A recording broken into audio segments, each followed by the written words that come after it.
Bismillahirrahmanirrahim. Assalamualaikum warahmatullahi wabarakatuh. Apa kabar saudara-saudaraku? Mudah-mudahan kita semua dalam keadaan sehat walafiat dan selalu dalam lindungan Allah Subhanahu wa ta'ala. Jika ada yang sakit, kita doakan semoga cepat sembuh. Amin ya Allah ya rabbal alamin.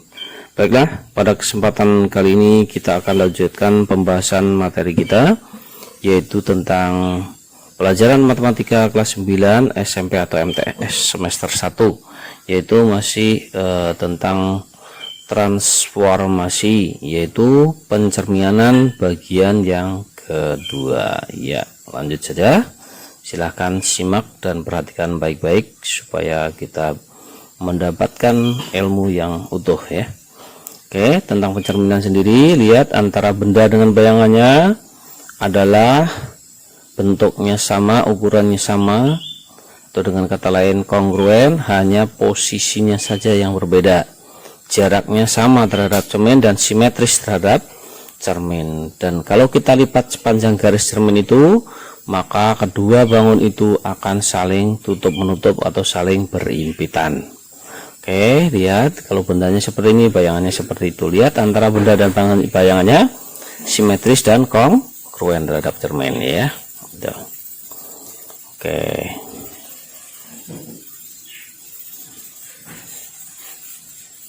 lihat antara benda dengan bayangannya datangnya secara bersamaan. Kalau bendanya mendekat ke cermin, bayangannya juga mendekat ke cermin. Demikian sebaliknya, kalau dia menjauh juga menjauh. Oke,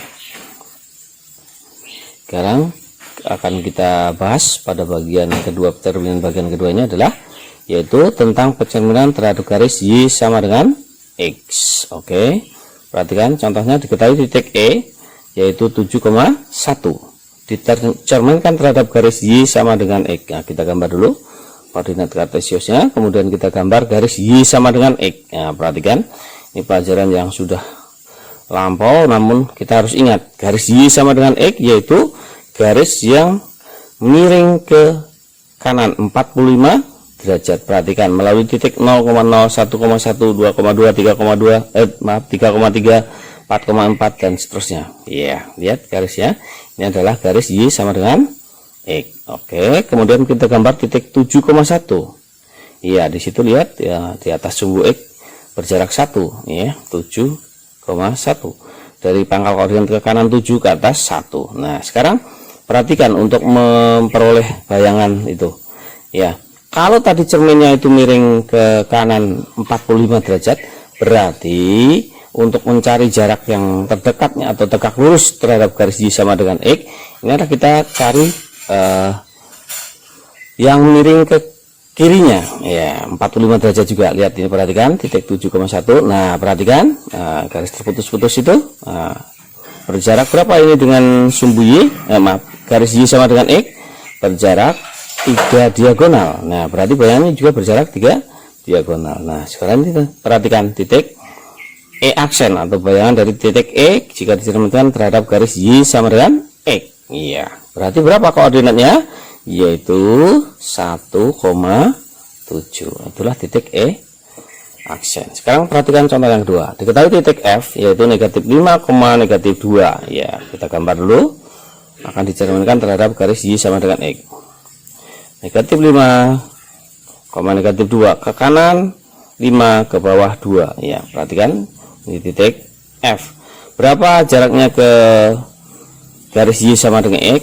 1,5 diagonal. Maka bayangannya juga 1,5 diagonal. Inilah titik F aksen yaitu negatif 2, negatif 5. Ya, sekarang kita lihat.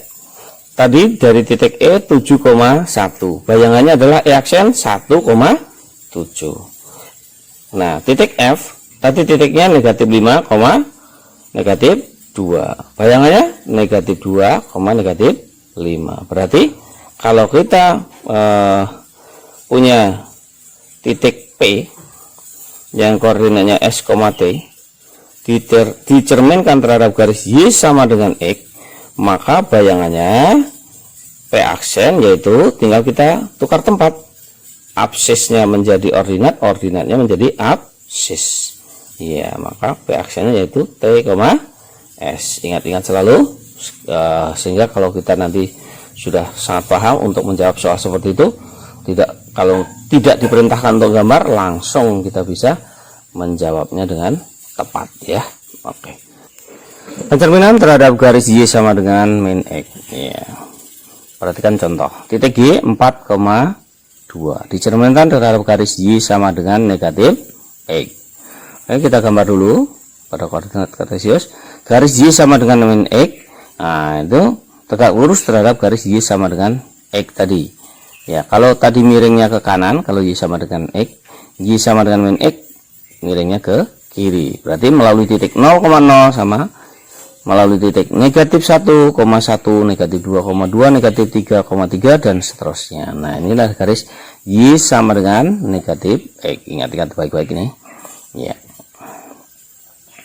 Y sama dengan min X. Perhatikan sekarang titik G, kita gambar 4,2. Ya, ke kanan 4, ke atas 2. Inilah titik G. Kemudian kita cerminkan terhadap garis Y sama dengan negatif X. Berapa jaraknya terhadap garis Y sama dengan negatif X? Nah, 3 diagonal kita lihat ya. Nah, itu diagonal. 3 bayangannya juga 3 diagonal jaraknya.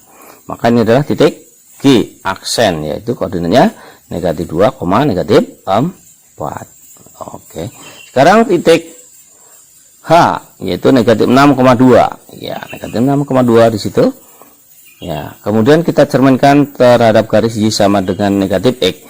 Berapa jaraknya ke cermin? 2 diagonal, maka bayangannya juga 2 diagonal. Maka H aksennya adalah negatif 2,6. Iya. Sekarang kita bisa dengan mudah mengingatnya. Kalau kita punya titik P yaitu S, T dicerminkan terhadap garis Y sama dengan negatif X, maka P aksennya yaitu apa? Ya, betul. Seperti kayak tadi, Y sama dengan X, cerminnya ditukar tempat. Tapi tandanya berubah semuanya. Jadi apa?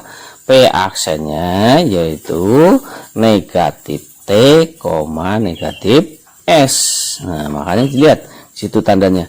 Yang tadi positif jadi negatif, yang negatif jadi positif. Posisinya bertukar tempat. Lihat, itu dari 4,2 menjadi negatif 2, negatif 4.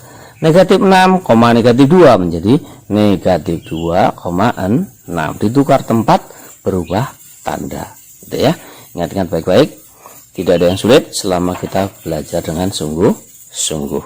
Oke, sekarang kita coba latihannya. Silahkan kerjakan untuk latihan nomor 1 seperti itu. Ya, terhadap Y sama dengan X kita gambarkan. Silahkan. Nah, kemudian nomor 2-nya terhadap garis Y sama dengan negatif X. Selamat mencoba. Tidak ada yang sulit selama kita belajar dengan sungguh-sungguh. Mudah-mudahan Allah selalu memudahkan kita dalam belajar. Ya, jangan lupa like and subscribe. Terima kasih. Assalamualaikum warahmatullahi wabarakatuh.